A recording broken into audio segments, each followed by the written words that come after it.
Addunyaa Rabbi Quraanaan gorsee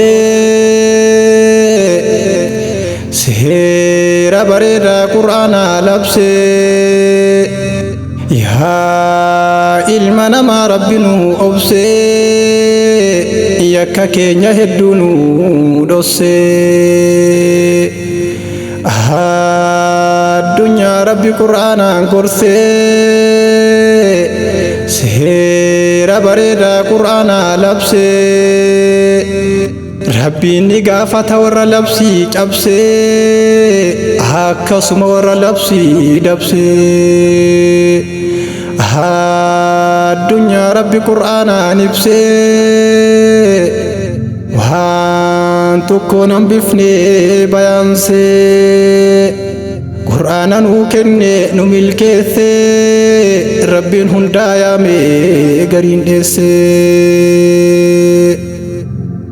Quraanni heeratti bulmaata dirra lafaa kanarratti ilma namaatiif kennameedha beekii ilma namaa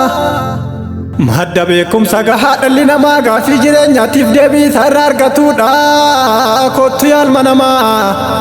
amaanaa Rabbiin subhaanahu wa ta'aalaa ilma namaa bira kaaheedha dhagaya ilma namaa Quraanaan gorfamaa mee hundi ilma namaa Akkaan barbaannaan dhugaan isa keessatti argamaa addunyaan kun hin turuu guyyaa tokko ni dhaamaa kottu diin qabadhu baru isaan madaalamtaa akka duutullee beekii ergasiilleen kaafamtaa jireenya xiqqoo tanaaf waa meeqaan maraafamtaa Dinkan kee jabeeffadhu baru isaan madaalamtaa akka duutullee beekii ergasiilleen kaafamtaa jireenya xiqqoo tanaaf waa meeqaan mafaalamtaa diinkee mirgaan qabadhu isumaan badhaafamtaa diinillee bakka kenni duniyaa maa guutamtaa guyyaan guddaan hin dhufaa ikwaan hin miidhamtaa warqii Rabbiin nuuf kenne gatii isaa maa wallaallaa daawutiin keenya isaa silaa isaan of laallaa heera Rabbiin lafa kaahe maaf tana irraa faallaa warqii Rabbiin siif kenne gatii isaa maa wallaaltaa daawutiin kan keeysaa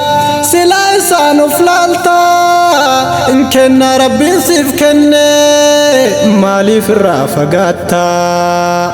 obboleewwan jabaadhaa maaf nu biratti xiqqaataa diinkee tolchii qabadhu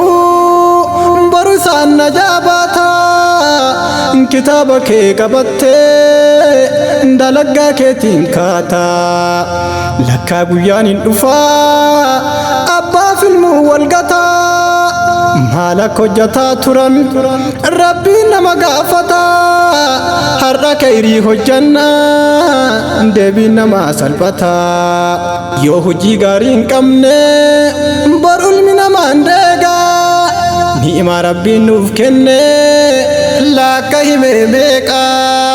nafsi ammaa fudhatee jireenya keenya jeeqaa yoo hojii gaarii hin qabne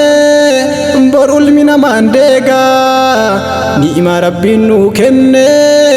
lakka himee meeqaa nafsi ammaa fudhatee jireenya keenya jeeqaa diinkan kee jabeeffadhu baru isaan madaalamtaa akka duutullee beekii ergasiilleen kaafamtaa jireenya xiqqoo tanaaf waa meeqaan marakamtaa